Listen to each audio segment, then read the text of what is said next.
Bonsoir à tous ceux qui nous prennent en direct depuis le Canada. Nous sommes très heureux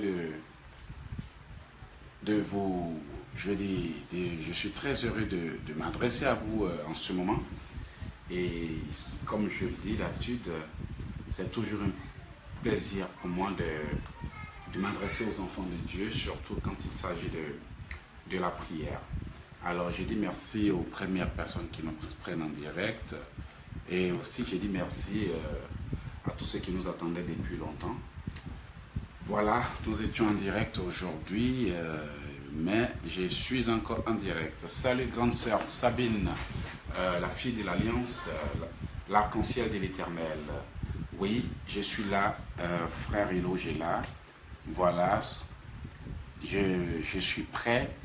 Je suis prêt et j'attends que les enfants de Dieu se connectent pour que nous puissions ensemble prier. Parce qu'aujourd'hui est un jour de prière. Voilà, comme vous le voyez, je suis encore là. Bonsoir Denise. Bonsoir à tous ceux qui nous prennent en direct maintenant des différents coins du monde. Je vous remercie pour votre patience et je vous remercie d'avoir attendu ce programme et je vous promets que vous n'allez pas le regretter parce que notre Dieu est bon. Notre Dieu est bon et fidèle. Alors, je veux entendre quelqu'un dire « Notre Dieu est bon et fidèle ». Voilà.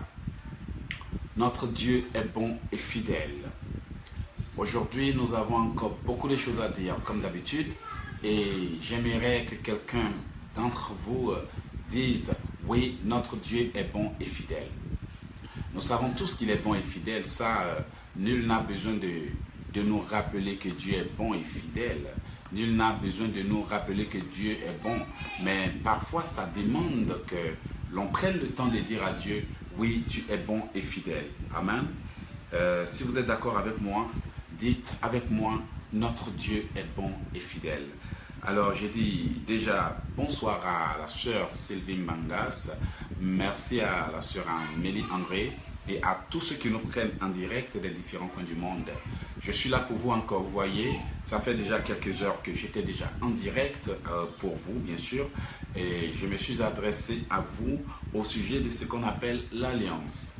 Et encore une fois, me voici en direct pour traiter d'un autre sujet avec vous. Un sujet qui me tient à cœur, un sujet important que j'aimerais que nous observons nous tous. Alors voilà, je suis là pour vous, je suis là pour m'occuper de vous, je suis là pour prier avec vous et je suis là pour faire beaucoup de choses ensemble avec vous.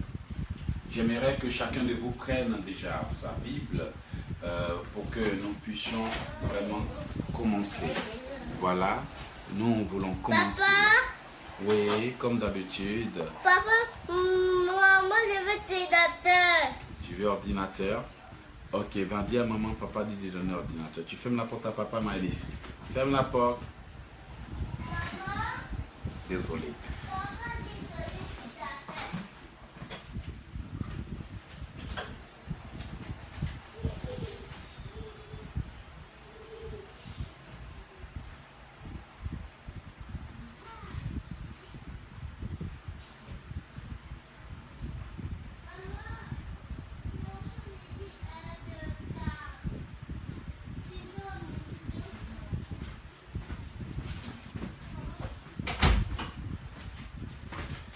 Désolé, frères et sœurs, désolé. Il y a toujours des petits trucs imprévus, mais bon, on va commencer. Voilà. Donc, on va commencer par dire merci à Dieu. Voilà, on va dire merci à Dieu pour sa fidélité. Notre Dieu est bon et fidèle. Vous allez maintenant, ensemble avec moi, fermer les yeux et dire à Dieu combien il est bon.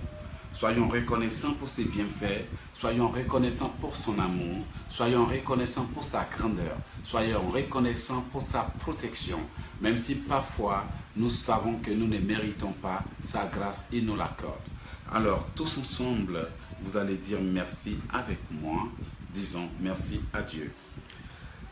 Seigneur, nous te disons merci, nous te louons, nous t'exaltons, nous te bénissons pour ce que tu es en train de faire Seigneur, ta parole déclare que tout ce que je demanderai à ton nom, en ton nom me sera accordé. Je suis venu encore pour parler de quelque chose avec tes enfants et je sais que Père, tu es fidèle et bon.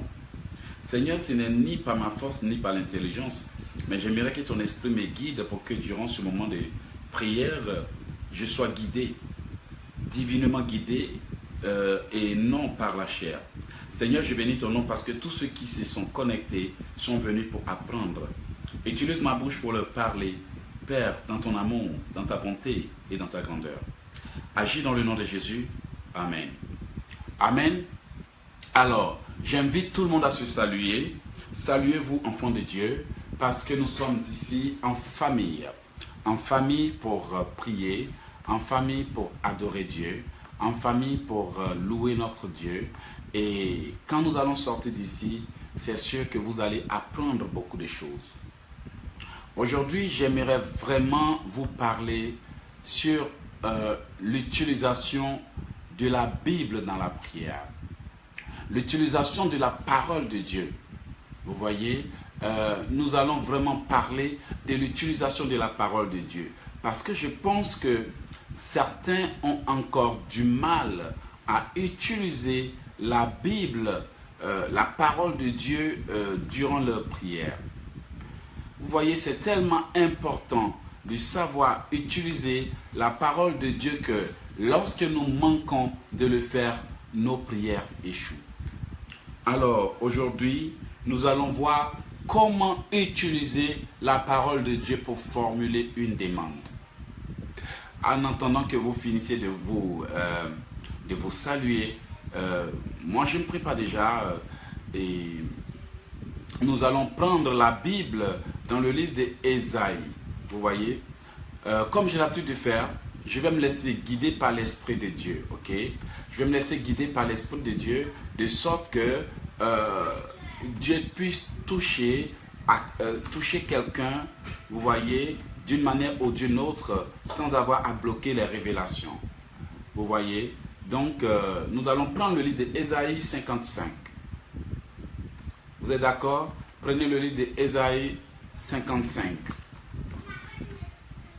Ésaïe 55. Prenez le livre d'Ésaïe 55. Nous allons commencer à lire à partir du verset 10, si vous êtes d'accord avec moi. Si vous avez déjà vos Bibles, qu'elles soient électroniques ou en papier, dites-moi et nous allons commencer. Vous voyez, nous allons voir aujourd'hui comment utiliser la parole de Dieu pour formuler une demande. Vous voyez, il est très important de connaître la parole de Dieu. Et aujourd'hui, j'ai décidé de vous donner une clé qui vous permettra de faire de bonnes prières. Si vous avez votre Bible, dites-moi, je suis prêt ou nous sommes prêts. Ainsi, nous allons commencer voilà, à faire la lecture du passage du jour, qui est le livre d'Ésaïe, Ésaïe 55, excusez-moi, pardonnez-moi, je rectifie. Je parle ici du livre d'Ésaïe 55 à partir du verset 10. Vous voyez, il est très important. Alors, pour ceux qui sont prêts, si vous n'avez pas votre Bible, soyez honnête de me dire, frère Eloge, je n'ai pas ma Bible à côté, ou bien ma Bible est dans mon téléphone cellulaire, et puis bon, on va avancer. Voilà. Alors, je vais lire la parole de Dieu. Je vais lire la parole de Dieu et nous allons commencer. Je cite la parole de Dieu en Ésaïe 55 à partir du verset 10 jusqu'à 11.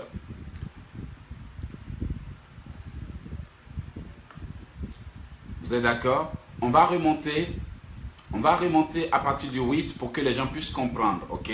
Ensuite, nous allons continuer. Dans le livre d'Ésaïe 55, à partir du verset 8, la parole de Dieu nous dit ceci, car mes pensées ne sont pas vos pensées, et vos voix ne sont pas mes voix, dit l'Éternel. À partir du 9, il dit, autant les cieux sont élevés au-dessus de la terre, autant mes voix sont élevées au-dessus de vos voix, et mes pensées au-dessus de vos pensées. Là, nous arrivons maintenant à 10. Et il dit, comme la pluie et la neige descendent des cieux et n'y retournent pas sans avoir arrosé, fécondé la terre et fait germer les plantes, sans avoir donné la semence au semeur et du pain à celui qui mange. 11, il dit, ainsi en est-il de ma parole qui sort de ma bouche, je veux dire, elle ne se retourne point à moi sans effet, sans avoir exécuté ma volonté et accompli mes desseins. Je reprends encore à partir du verset 11. Dieu dit, ainsi en est-il de ma parole qui sort de ma bouche, elle ne se retourne point à moi sans avoir accompli mes desseins. Vous voyez, elle ne se retourne point à moi sans effet, sans avoir exécuté ma volonté et accompli mes desseins. J'aimerais vraiment attirer votre attention sur quelque chose. Dieu n'agit jamais en dehors de sa parole. Tu vas dire à quelqu'un, lis la Bible, car Dieu n'agit jamais en dehors de sa parole. Il faut le dire à quelqu'un, nous allons continuer. Dieu n'agit jamais en dehors de sa parole. Vous voyez, il y a une façon d'utiliser la parole de Dieu pour être efficace dans le combat spirituel. Et parfois, les enfants de Dieu n'ont presque pas de connaissances bibliques.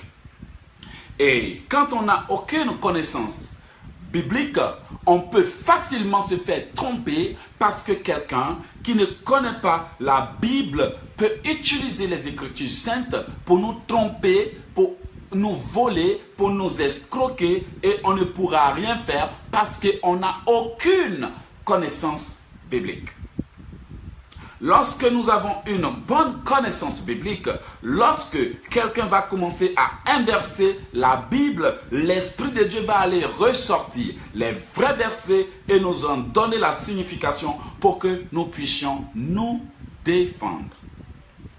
Et comme la parole de Dieu étant la loi divine sur laquelle les anges de Dieu agissent, nous allons partir dans le livre de Psaume 103. Prenez Psaume 103, s'il vous plaît. Vous allez voir ce que Dieu nous dit. Psaume 103, s'il vous plaît. Si vous y êtes, dites-moi et nous allons commencer. Vous allez voir pourquoi beaucoup de prières n'ont pas d'efficacité.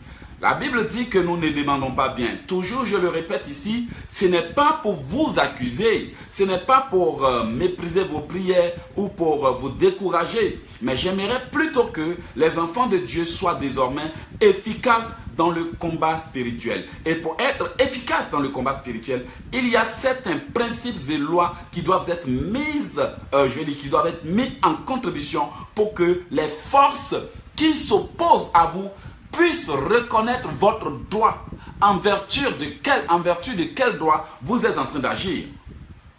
Comme je le dis, lorsque nous allons, par exemple, à la justice, tout est basé sur la loi. Le juge va vous lire tel et tel article. Le juge va vous lire tel article. L'avocat aussi va vous défendre en vertu de tel et tel article. Selon la loi numéro tant, mon client a besoin de ça. Selon la loi, mon client a tel droit. Et le camp adverse aussi va contester en disant oui, selon l'article numéro 150, il est dit que celui qui a fait ça doit être condamné. Est-ce une raison pour le client de mentir? Vous voyez? Ce qui va s'affronter durant le procès n'est rien que des hommes, mais des lois qu'on voit. C'est un combat de lois. Et vous allez voir que durant le procès, celui qui maîtrise plus la loi l'emportera. Celui qui maîtrise plus la loi l'emportera. Mais l'avocat qui sera ignorant perdra parce qu'il ne pourra pas défendre son client efficacement. Donc, si vous-même, étant accusé par le diable, vous avez une bonne connaissance de la loi divine, vous pourriez réclamer vos droits en vertu de la loi divine qui vous attribue certains aspects de la divinité de Dieu et qui vous donne droit à certaines bénédictions.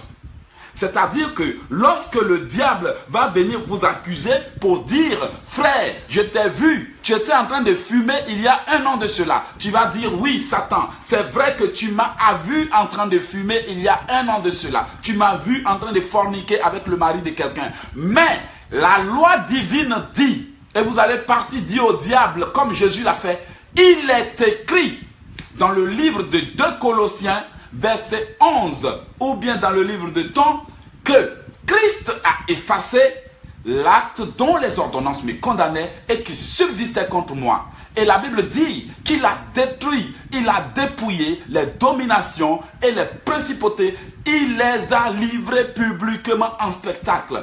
Donc Satan, il est bien vrai que tu m'as vu il y a 1 an cela. J'étais en train de mentir, j'étais en train de forniquer. Mais il est écrit dans la loi divine qu'il n'y a point de condamnation pour ceux qui sont à Jésus-Christ. Il est écrit dans la loi divine qu'il n'y a plus d'offrande là où il y a pardon. Parce que la Bible dit, oh, là où il y a pardon, il n'y a plus d'offrande. Donc Satan, dégage. Ça, c'est ça qu'on appelle connaître la parole de Dieu.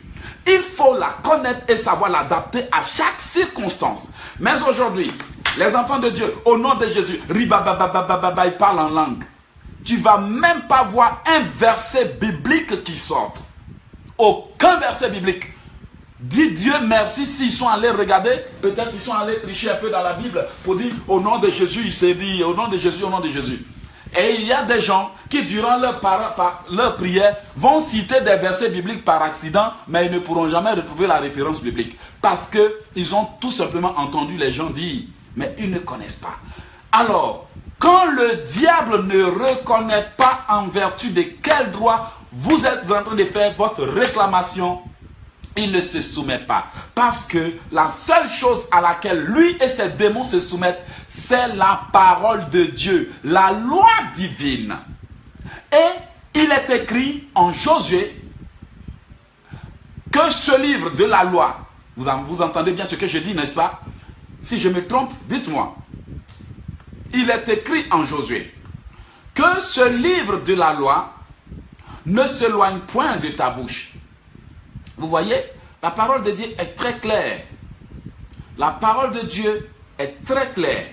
Et lorsque vous allez dans la parole de Dieu, il est écrit que quoi? Ce livre de la loi ne s'éloigne point de ta bouche. Et la Bible nous dit, médite le jour et nuit pour agir fidèlement selon ce qui est écrit. Il dit d'abord, pour agir fidèlement selon ce qui est écrit, car c'est alors que tu auras du succès dans tes entreprises. La Bible nous dit d'agir fidèlement selon ce qui est écrit, car c'est alors que tu auras du succès dans ton entreprise. Je vous ai demandé de prendre le livre de Psaume 103. Vous allez voir comment agir pour que les anges de Dieu puissent vous écouter quand vous priez. Lorsqu'un enfant de Dieu est en train de prier, c'est la loi que cette personne récite que les anges respectent. Si cette personne est en train d'agir en vertu d'une loi, dont elle jouit, d'un droit dont elle jouit, les anges sont obligés de donner ce qu'elle demande.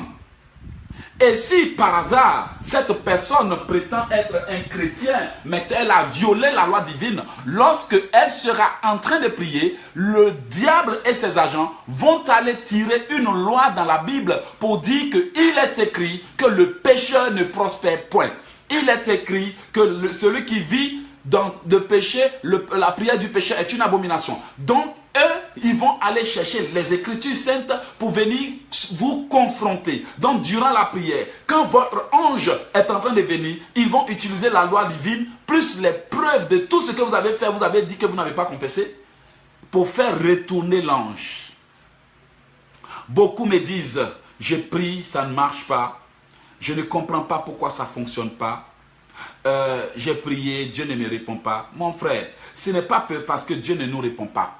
Dieu peut nous répondre. Mais il dit dans le livre d'Ésaïe, il dit, ce sont vos péchés qui deviennent une barrière. Donc, quand le péché devient une barrière dans la vie d'une personne, il y a une façon de prier pour que ce péché ne soit plus une barrière. Malheureusement, les gens se contentent tout simplement de confesser leurs péchés, mais ils ne prennent pas le temps de confesser la loi divine après cela et de faire suivre par une prière pour dire que il n'y a plus de condamnation pour ceux qui sont à Jésus-Christ. Alors que toute condamnation qui a été placée sur moi lorsque j'ai péché soit brisée. Et du coup, comme ils sont ignorants, qu'il faut briser la condamnation après la repentance, il faut réclamer les bénédictions perdues après la repentance. Le diable a volé de nombreuses personnes impunément. Aujourd'hui, qu'il libère ce qu'il vous a volé. Que quelqu'un répète avec moi, que toute condamnation qui a été placée sur moi lorsque j'avais péché soit brisée. Répète avec moi, que toute condamnation qui avait été placée sur moi lorsque j'avais péché soit brisée au nom de Jésus. Que toute condamnation qui avait été placée sur moi par mes ennemis lorsque j'avais péché soit brisée au nom de Jésus. Que toute condamnation qui avait été placée sur moi lorsque j'avais péché soit brisée. Que toute condamnation qui avait été placée sur moi lorsque j'avais péché soit brisée. Que toute condamnation qui avait été placée sur moi lorsque j'avais péché soit brisée au nom de Jésus. Vous voyez, il est bon de se repentir quand on a péché. Mais n'oubliez pas, tout le temps que vous avez vécu dans le péché, tout le temps que vous avez dormi dans la colère, vous avez ouvert une porte à l'ennemi. Et la Bible dit que lui, il ne vient que pour voler. Il ne vient que pour tuer. Maintenant, si suite à votre colère, l'ennemi a profité pour venir détruire vos bénédictions, tuer votre mariage, après la repentance. Parce qu'il ne faut pas seulement se limiter à la repentance. Il faut aller non seulement à la repentance, mais aussi à la rénonciation au péché. Après, vous êtes assuré que vous avez renoncé au péché. Que faut-il faire? Il faut maintenant briser les problèmes qui sont entrés dans votre vie, ou il faut maintenant briser tout ce que le diable a planté dans votre vie, ou réclamer toutes les bénédictions qu'il vous a volées. Du coup, nous avons un bon nombre de personnes qui ont été acquittées et même affranchies, mais toujours vides parce qu'elles n'ont aucune connaissance pour reprendre ce que l'ennemi a volé suite au péché. Voici pourquoi beaucoup sont des chrétiens, comme je le répète, mais ils ont été volés. Quand nous allons dans la Bible, nous voyons beaucoup de choses que Dieu a dit que les enfants de Dieu ne connaissent pas pour réclamer. Alors, avant d'en venir à la restitution, allons-y dans le livre de Psaume 103. Parce que là, je parlais de quelque chose.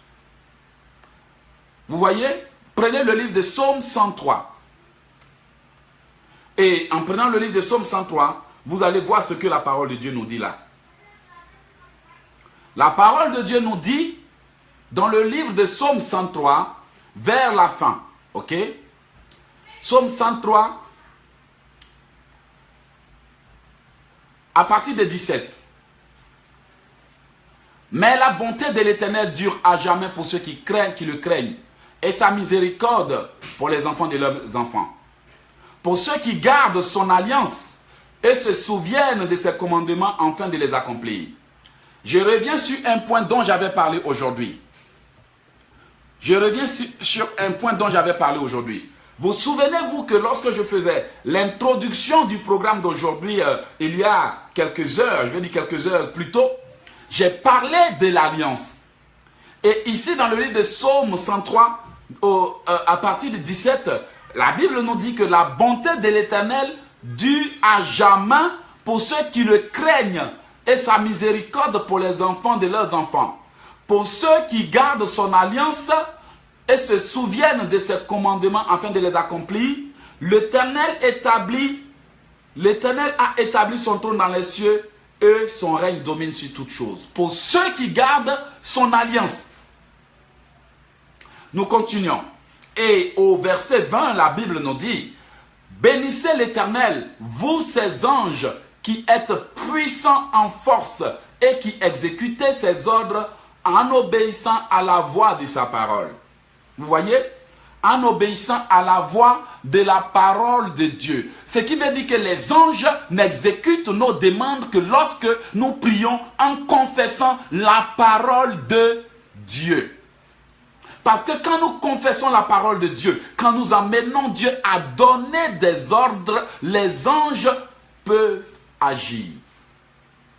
Et lorsque vous voyez le monde des ténèbres ordonne aux démons de nous poursuivre. Et parfois, nous ne comprenons pas pourquoi nous sommes tracassés. Alors, connexion, il ne faut pas fatiguer les enfants de Dieu. Il ne faut pas fatiguer les enfants de Dieu. Donc, j'aimerais aujourd'hui vous montrer comment utiliser la parole de Dieu. Et il y a un truc dont j'aimerais sincèrement parler ici aujourd'hui, c'est la restitution divine. La restitution divine. Alors, en parlant de la restitution divine, j'aimerais vous donner des versets bibliques très significatifs que vous devez avoir. Ces versets bibliques sont tellement importants que vous devez les connaître pour apprendre à faire des prières efficaces. Si vous ne les connaissez pas, bon, appelez-moi, bipez-moi s'il le faut, écrivez-moi s'il le faut, mais assurez-vous de demander ces versets bibliques en question. Enfants de Dieu, nous sommes déjà en plein dans ce programme et je vous invite à le partager pour aider quelqu'un. Comme je le dis toujours, des fois je demande aux gens de partager, mais on dirait que je n'ai même pas demandé aux gens de partager. Partagez quand même s'il vous plaît, juste pour rigoler, mais il faut partager. Alors, il y a quelque chose que vous devez savoir. Il y a une façon d'utiliser la parole de Dieu qui rend nos prières efficaces. La Bible nous dit, ma parole ne se retourne jamais à moi sans effet, sans avoir accompli mes desseins et ma volonté. Mais enfant de Dieu, je veux que quelqu'un me dise, je cite la parole de Dieu quand je prie, correctement. Je veux voir qui cite la parole de Dieu correctement quand il prie. C'est plutôt ça le problème des enfants de Dieu. Ils font beaucoup de prières, ils parlent beaucoup en langue, ils jeûnent beaucoup, mais leurs prières ne sont pas soutenues par la loi divine pour que les forces qui s'opposent à eux puissent se soumettre. Parce que la seule chose à laquelle les forces des ténèbres obéissent, c'est la loi divine. Je vais vous donner un exemple palpable qui s'est déroulé dans les Écritures saintes dans le Nouveau Testament. Vous voyez, quand nous allons dans le livre de... Je vous donne la référence, prenez vos Bibles.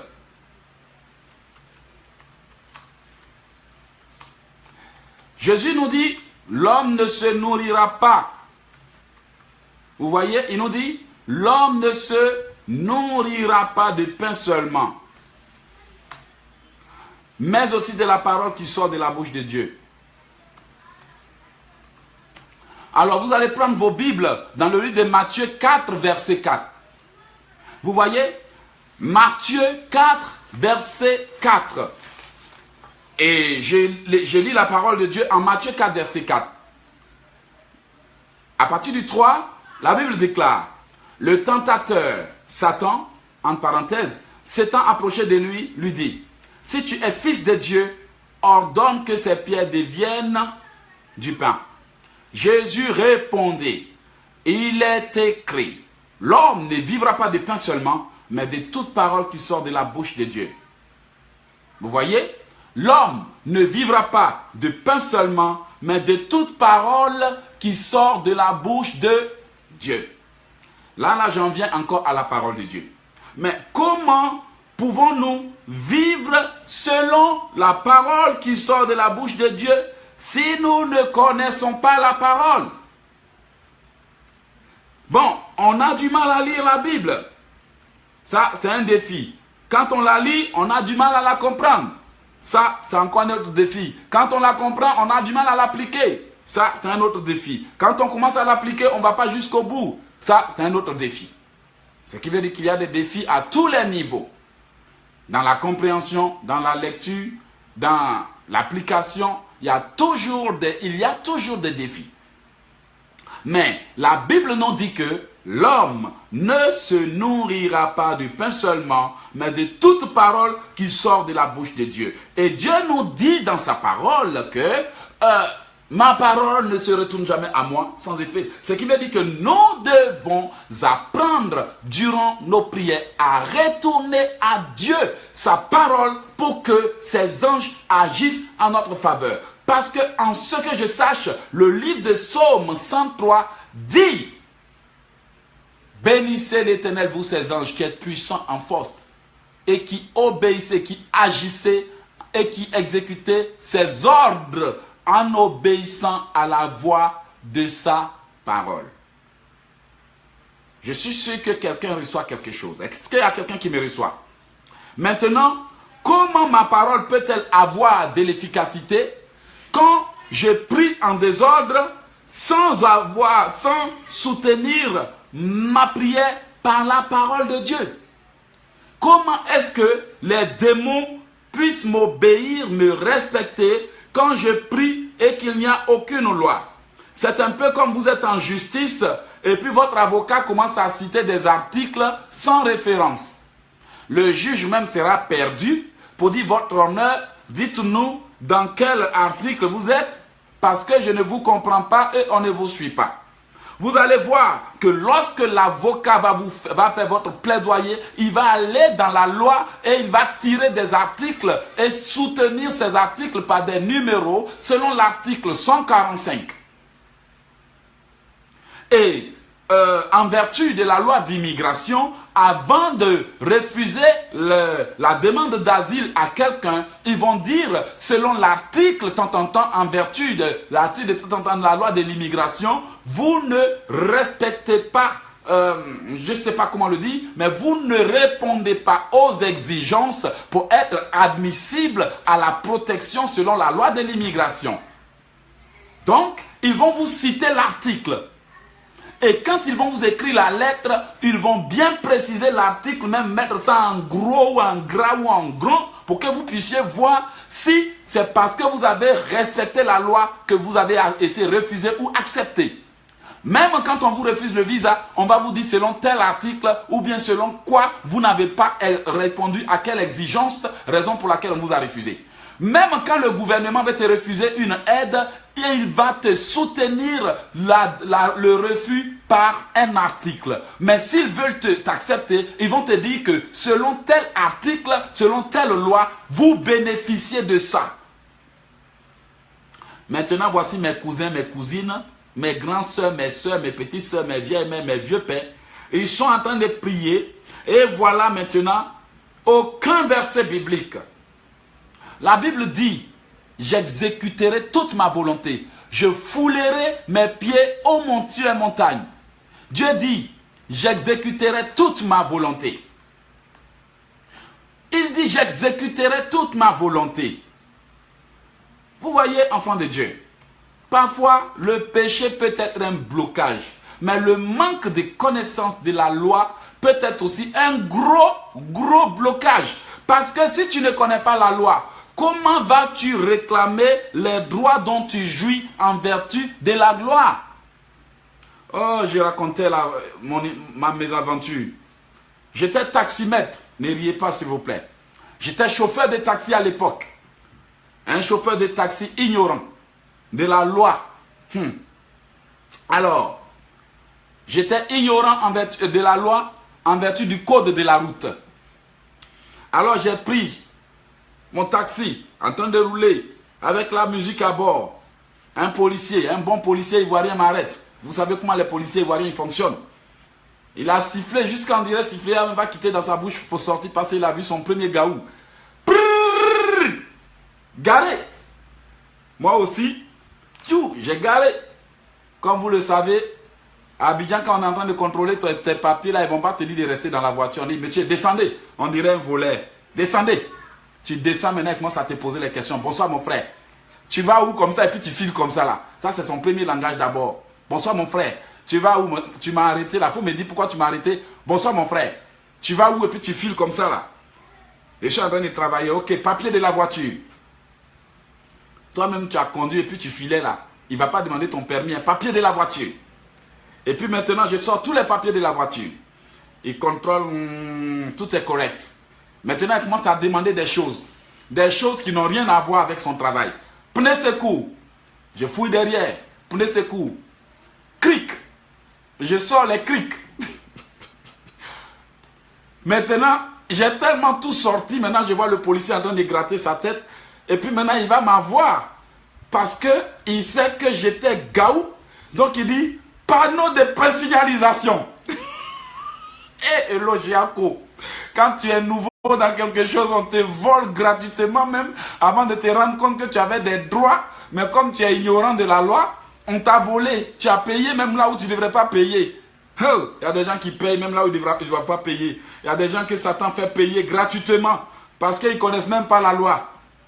Alors, comme j'étais un chauffeur gaou et que je ne connaissais pas, je n'ai pas pris le temps de regarder la voiture pour savoir de quoi la voiture est composée et je ne connaissais pas la loi. Alors le monsieur il me dit panneau de présignalisation. Ah, monsieur, panneau de présignalisation, avant ils ne savaient pas à quoi ça ressemble. Premier chauffeur. Je lui ai dit je n'ai pas. Il dit ok, tu dois payer avant de partir. Ah, j'ai tout. Permis, assurance, tout est correct. À cause des panneaux de présignalisation, je vais venir payer l'argent avant de partir. Le monsieur m'a bloqué et puis il ne me regarde pas. Il était minuit, 1h du matin. T'es fatigué. À cause des panneaux de présignalisation, j'ai payé. Avant qu'on me laisse partir. Vous allez voir ce qui est drôle dans cette histoire. Lorsque je suis allé au lavage, c'est en lavant la voiture que j'ai retrouvé le panneau de présignalisation derrière la voiture. Parce que j'ai pris la voiture, je n'ai même pas demandé où se trouvent les pièces, qu'est-ce qui se trouve là et autres. Donc, dans mon ignorance, je suis allé payer un policier gratuitement à cause d'un panneau de présignalisation qui était caché dans le coffre de ma voiture. Et je ne sais pas où se trouve un panneau de présignalisation. Il y a des gens qui prennent la Bible, ils ne savent même pas où se trouve leurs droits. Ils ne savent même pas, tout comme moi aussi, j'ai payé le policier gratuitement. Il y a des gens qui sont en train de payer gratuitement pour le péché de leurs parents. Il y a des gens... Leur maman a volé le mari de quelqu'un. Ils sont en train de voler leur mari gratuitement. Tous les maris qu'ils prennent, quelqu'un arrache. Alors qu'ils ont le droit de dire, les choses anciennes sont passées. Oui, il est écrit, c'est vrai que la Bible dit que la malédiction des parents viendra jusqu'à la 4e génération. Mais il est écrit que pour ceux qui sont à Jésus-Christ, Dieu nous fait miséricorde jusqu'à la 1000e génération. Donc, on n'a plus besoin de me faire payer gratuitement pour le péché de mes parents parce que la loi divine dit qu'il n'y a plus de condamnation pour moi qui suis en Jésus-Christ. Alors, cette malédiction qui consiste à me voler tous les hommes qui viennent dans ma vie, je brise, je brise. Quand on connaît la loi, c'est trop intéressant. Quand le policier dit panneau de présignalisation, tu dis oui, j'ai ça. Quand il dit payer, tu dis monsieur, je ne paye pas. Et puis il ne peut pas vous emmener quelque part. Vous savez pourquoi? Parce que s'il se retrouve devant les autorités, il ne peut pas justifier son acte. Vous voyez, un grand frère ici au Canada a fait excès de vitesse. La vérité, il a fait excès de vitesse. Ce jour-là, il a fait excès de vitesse. Et ils lui ont donné 2 tickets. C'est-à-dire que de London, Ontario à Montréal, là, lui, il a ramassé 2 gros tickets. Alors, quand il est allé à la justice pour contester, il y a l'un des tickets, il a été reconnu coupable. Il devrait payer l'amende. Mais l'autre policier qui lui a donné le ticket était en erreur. Quand le juge a demandé au policier, est-ce que avant de commencer votre journée, vous avez réglé votre radar, vous avez vérifié votre radar. Là, le policier était freiné là. Il gratte sa tête, il dit non, qu'il a oublié de vérifier le radar. Alors le juge dit, le ticket que vous avez attribué à ce monsieur, selon la loi, c'est pas valide. Alors, affaire close, monsieur, vous n'avez pas à payer pour cela. Bonne journée. Le gars était en erreur. Mais comme le policier n'a pas respecté la loi, le ticket était invalide et non applicable, selon la loi. Vous voyez, c'est comme ça. Peu importe vos erreurs, tant que la loi est appliquée, il n'y a pas de condamnation contre ceux qui sont à Jésus-Christ. Quand la Bible nous dit qu'il n'y a pas de condamnation pour ceux qui sont à Jésus-Christ, il faut que ceux qui sont à Jésus-Christ sachent quelle est la loi qu'il faut confesser contre l'ennemi pour qu'il ne puisse pas vous condamner. Mais quand on est ignorant de nos droits, on est enfant de Dieu mais on nous vole gratuitement. Voici pourquoi des anciens démons refusent de partir. On dirait qu'ils sont en train de faire camaraderie avec nous. Parce qu'il n'y a aucune loi pour leur dire, hey, à partir du moment où je suis en Jésus-Christ, la Bible déclare que je suis une nouvelle personne. Donc, il n'y a plus d'anciennes choses qui vont me suivre dans le futur. Parce qu'il est écrit, voici, toutes choses sont devenues nouvelles. Donc, cette galère du passé ne doit plus être mon partage. Alors, selon la loi, je suis une nouvelle personne. Maintenant, quand on prend la Bible, on prie, on prie, on prie. Dieu merci qu'on peut ouvrir la Bible pour dire oui. Et il est écrit que la richesse mal acquise diminue. Mais celui qui amasse peu à peu augmente. Alors Satan, tu ne vas pas ravager mes bénédictions. Et les enfants de Dieu, bonjour Maëlys. Les enfants de Dieu ne bénéficient pas de la loi divine. Les enfants de Dieu ne bénéficient pas de la loi divine. Aujourd'hui, j'aimerais vous dire de prendre la loi et d'exiger à toutes ces forces qui vous ont volé inutilement la restitution. Enfant de Dieu, peut-être que ton papa, ta maman étaient des gens qui cherchaient mari ou femme des autres. Toi, on n'a plus besoin de voler ton mari et le diable n'a plus besoin de briser ton mariage parce que ton papa et ta maman ont commis des péchés. Pourquoi ? Parce qu'il est écrit, selon la loi divine, il est écrit que tu es une nouvelle personne.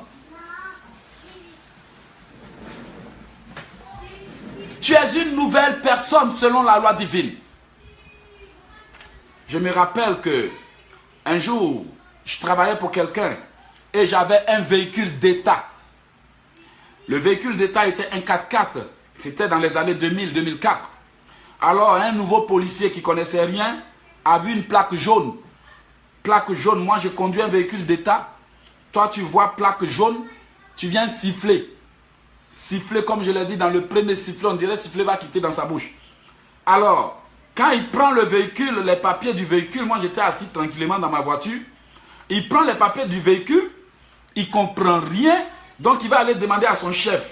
Comme il était en stage, il va demander à son chef. Alors pendant ce temps, le chef était en train de négocier avec un chauffeur de Gbaka, un chauffeur de transport en commun, négocier là-bas pour que le gars paye.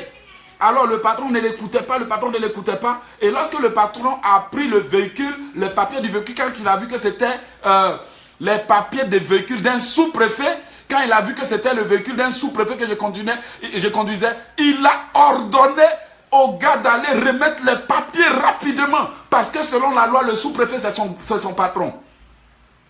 Vous voyez, il n'a même pas, il a ordonné, tu as pris les papiers, ou va remettre les papiers au monsieur tout de suite. J'ai pris les papiers, j'ai continué mon chemin. Parce qu'il ne savait pas qu'il avait touché à quelque chose que la loi interdisait, que même lui, policier, il n'a pas le droit de toucher. Qu'est-ce que je tente de vous dire? Si vous agissez selon la loi, même la force la plus récalcitrante au monde saura que vous êtes dans vos droits. Et pour connaître la loi divine, vous devez méditer la parole de Dieu. Mais si vous ne méditez pas la parole de Dieu pour souligner les versets bibliques, comment sauriez-vous utiliser la loi divine? Imaginez quelqu'un qui dit « Je suis chrétien depuis 20 ans », mais il est en train de prier, il est incapable de dire à Dieu pourquoi il prie. Vous voyez, l'utilisation de la loi divine dans le combat spirituel est primordiale. Si primordial que lorsque le Seigneur Jésus-Christ, notre Sauveur, notre Roi, l'Alpha, l'Oméga, Messiah, lorsqu'il était tenté, il n'a cherché rien d'autre que la loi divine. Et il a dit à Satan, « Satan, il est écrit que l'homme ne se nourrira pas de pain seulement, mais de toute parole qui sort de la bouche de Dieu. » Mais aujourd'hui, toutes les paroles qui sortent de la bouche de Dieu, on ne lit pas pour connaître. Quand on lit, on ne comprend pas. Quand on comprend, on ne sait pas appliquer. Quand on applique, on ne va pas jusqu'au bout. Voici pourquoi l'ennemi se sent invulnérable. Parce que nous ne connaissons pas de quelle loi nous jouissons. Nous ne connaissons pas quels sont nos droits en vertu de la loi. Vous voyez, lorsque vous conduisez en respectant la loi du code de la route, aucun policier ne va vous arrêter. Je me rappelle que un jour, tard dans la nuit, je revenais du travail lorsque dans le noir, il y avait un véhicule de policier qui était calé là au feu. Je suis venu, j'ai freiné parce que j'ai vu le véhicule. J'ai dit, ceux-là, ils pensent que je ne les ai pas vus. Je suis passé tranquillement. Ils ne m'ont même pas dit un mot, ni bonjour, ni bonsoir. Ils étaient dans leur véhicule, ils attendaient pour voir qui va griller le feu. Alors, comme je n'ai pas violé la loi en vertu du code de la route, je n'ai pas été arrêté. Un beau jour, je partais quelque part. Il y avait le soleil devant moi. Alors, je cherchais le panneau, puisque je connais la route. Je cherchais le panneau à cause du soleil pour m'arrêter au panneau stop. À ma grande surprise, je me rends compte que le panneau est derrière moi. Mais en même temps que je vois que le panneau est derrière moi, il y avait aussi un policier derrière moi. Le panneau et le policier se trouvaient derrière moi parce que, à cause du soleil, j'ai tellement cherché le panneau que j'ai dépassé, j'ai grillé le panneau. Alors le policier est venu, même pas de discours, il dit, monsieur, votre permis. Il a pris le permis, les papiers du véhicule. Il m'a collé une grosse amende de $160 à cause d'un petit soleil qui m'a blagué. Il a collé le permis, il a collé l'amende, et quand il a collé l'amende, il a souligné dans le ticket quelle loi j'ai violée. Il dit, je roulais à 10 km/h dans une zone de 50. Vous entendez bien? Il dit, selon l'amende qu'il m'a donnée, que je conduisais dans une zone de 50 km/h à 10 km/h. Oui, à 10 km parce que je ralentissais pour chercher le panneau. Encore, ce qui est grave, il va aller préciser maintenant que dans l'amende, dans le procès verbal, que j'ai aussi grillé le panneau stop. Alors, il calcule tout et puis me donne une amende de $160 que j'ai été obligé d'aller payer. Regardez combien ça fait mal quand on est ignorant de la loi ou bien quand on ne respecte pas la loi. Il y a des enfants de Dieu qui sont destinés à réussir. Mais comme ce sont des chrétiens qui vont à l'église, toujours c'est le pasteur qui lit la Bible. Des fois, comme je le dis, quand le pasteur va annoncer, prenez le livre d'Apocalypse, ils vont chercher Apocalypse, ils vont chercher ça dans Jean, ils vont chercher ça même dans Deutéronome, ils vont chercher ça même dans Genèse. Le temps, ils vont finir, même il y en a même qui sont en train de demander à leurs voisins, Apocalypse, ça se trouve où? Comme j'ai un papa qui disait, Pisse, tu es mauvais. Quand tu donnes un verset biblique, le temps va finir de le retrouver. Je me perds. Il dit, je ne sais même pas si Apocalypse ou bien le verset biblique que tu as donné, je ne sais même pas si ça se trouve dans le Nouveau Testament ou bien dans l'Ancien Testament. Enfant de Dieu, on est comme ça. Combien de fois on allait à l'église et puis le pasteur a annoncé un verset. On a cherché, jusqu'à ils étaient dans le deuxième verset. Mais nous, on était encore dans le premier verset. Parce qu'on ne connaît pas notre Bible. On ne connaît même pas. Même moi-même, je ne peux pas dire que je connais toute la Bible. C'est grave. Aïe, aïe, aïe, pardon. Il ne faut pas dire que je suis mauvais. Ben, mieux que drap. Mieux vaut dire la vérité que de se retrouver face aux conséquences de ses propres erreurs. C'est la vérité. On cherche. Le temps même, on va trouver. Mais là, on est en train de souligner. Ouh, j'ai failli déchirer ma Bible. On est en train de souligner maintenant là. Le pasteur a déjà fait la lecture biblique. Jusqu'à il a dit, fermez vos Bibles. Ils sont en train de faire louange. C'est là après on dit, ah, c'est ce que le pasteur a lu là. Ah, c'est vrai, hein? Mais c'est déjà fini. Ils ont passé à autre chose. Parce qu'on ne connaît pas la loi divine.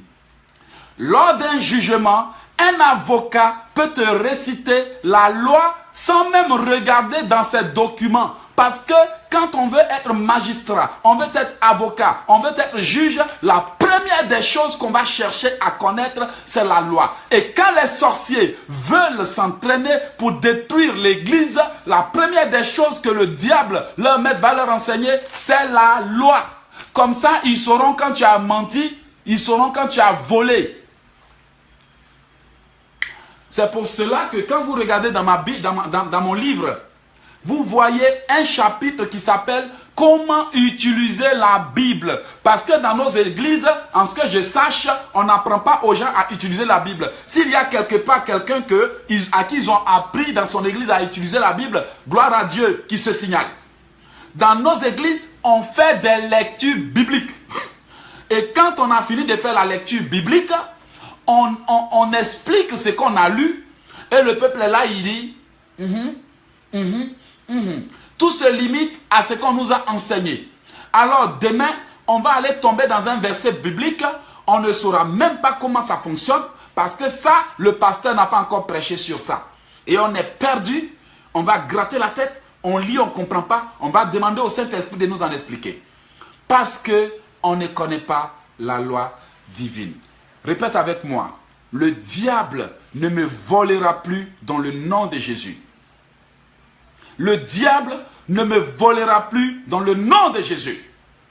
Que tout pouvoir qui viole mes droits en tant qu'enfant de Dieu à cause de mon ignorance, pardon, il faut faire la prière, soit brisé au nom de Jésus. Que tout pouvoir qui viole mes droits à cause de mon ignorance soit brisé. Tout pouvoir qui viole mes droits, tout pouvoir qui viole mes droits soit brisé au nom puissant de Jésus. Enfant de Dieu, n'oublie jamais d'apprendre à utiliser la Bible. J'ai été converti lorsque j'étais enfant. Et à l'école de dimanche, c'est moi et Eloge qui sonnait la cloche. Depuis l'école du dimanche, jusqu'à ce que je sois adulte, je n'ai jamais été quelque part où on m'a enseigné à utiliser la Bible efficacement. Toujours, on me fait des lectures bibliques et on m'explique la signification. Et ça a toujours été comme ça. Dans nos églises, on prend des versets et on fait des études bibliques pour expliquer aux gens la parole de Dieu. On leur permet de comprendre la parole de Dieu, on leur explique la parole de Dieu. Mais quant à l'utilisation de la parole de Dieu, je n'ai jamais fait d'études dessus ou je n'ai jamais entendu que quelqu'un a fait des études là-dessus. Lorsque le Seigneur m'a inspiré pour écrire sur ce sujet, comment utiliser la Bible, j'ai lu ce que j'ai écrit et même moi-même j'étais étonné. Alors, pour ceux qui ont déjà ce livre, allez-y dans la table des matières et découvrez comment utiliser la Bible. Parce que quand on ne sait pas comment utiliser la Bible, on ne peut pas aussi savoir comment utiliser la parole de Dieu pour prier. Et finalement, on va réciter des versets bibliques où Jésus a guéri le maux de ventre de quelqu'un pour quelqu'un qui a migraine. Excusez-moi, médicament de maux de ventre a quoi avoir avec quelqu'un qui a migraine? Je vais vous raconter une histoire. C'est juste pour amuser la galerie un peu. Je me rappelle d'un jeune homme. Un jeune homme de mon quartier en Côte d'Ivoire. Quand il est malade, sa grand-sœur lui dit, regarde dans mon sac. Il faut prendre le médicament là-bas, c'est pour migraine. Quand il est malade, regarde dans mon sac. Donc pour lui, là, tous les médicaments de sa grande-sœur là guérissent migraine. Un beau jour, il était malade. Sa grande-sœur n'était pas là, mais il était sûr que s'il regarde dans le sac de sa grande-sœur, il va trouver des comprimés de migraine. Pour lui, tout guérit migraine. Alors le gars, il voit des petits comprimés.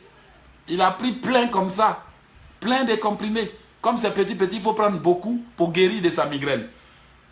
Alors, 2 heures après, la migraine était en train de le sonner. On dirait même son œil va sortir. Ça allait tellement mal qu'il a dit à sa grande soeur, quand sa grande soeur est arrivée, ah, grande soeur, cette fois-ci, le médicament j'ai pris là, ça ne marche pas. Elle dit, mais tu as pris quoi? Mais d'habitude, tu me dis de regarder dans ton sac, il y a un médicament de migraine. Et je suis parti dans ton sac, j'ai pris un médicament, c'est petit. Mais malgré que j'ai pris, j'ai migraine. Quand sa grande soeur allait regarder, le gars allait prendre ses pilules. Il allait prendre les pilules de sa grande soeur dans son ignorance parce que pour lui tout guérit migraine. Mon frère, il dit, quand on m'a raconté ça, j'ai tellement ri. Excusez-moi, des pilules. Le gars allait prendre pilule de sa grande soeur. Voilà, maintenant on va voir si il ne va plus tomber enceinte. Vous voyez combien l'ignorance nous met dans des situations qui font honte. Ignorance. Un homme qui prend pilule. C'est bien. Que Dieu l'aide. Alors, vous voyez, quand on sait ce qu'on prend, on sait où coller. Vous ne pouvez pas prendre la parole de Dieu où Jésus-Christ a guéri un aveugle. Quelqu'un a mot de ventre. Il est écrit que le Christ a guéri un aveugle. Mais le gars, il a mal au ventre. C'est qu'elle a fait. Il faut aller soigner son mot de ventre avec médicaments de maux de ventre. Et il y a des chrétiens qui sont comme ça. Ils vont te confesser un verset biblique. Ça n'a rien à voir avec ce que Dieu a dit. Dieu t'a fait une promesse. Tu vas aller réclamer la promesse avec des versets bibliques qui n'ont rien à voir avec la promesse. Lorsque tu veux réclamer tes droits, les droits dont tu jouis, tu vas aller écrire au gouvernement en disant que selon telle loi, moi, j'ai droit à ça, mais ça ne m'a pas encore été versé. Mais ils vont aller fouiller. Effectivement, ils vont t'écrire pour dire, oui, monsieur, nous nous en excusons, ça a été une erreur de notre part, mais même si, en vertu de la loi, ils se sont trompés pour te verser plus de sommes que prévu, ils vont te réclamer cette somme et te dire qu'en vertu de la loi, tu as droit à telle somme, 4 000 $, mais on t'a versé 7 000 $, tu vas rembourser. Comment veux-tu rembourser? Ils vont te dire. Et maintenant, tu vas leur écrire pour dire, je vais rembourser 100 $ par mois, 25 $ par mois. Et puis, une fois que tu as donné l'entente, ils vont te prélever l'argent dans ton compte. Par la force, tu veux pas, ils vont prélever. Et quand ils vont prélever cet argent, eux, qu'il n'y a pas de fonds, ils vont encore te coller une autre amende dessus. Parce que selon la loi, tu leur dois. Voici comment Satan nous vole. On ne connaît pas la loi.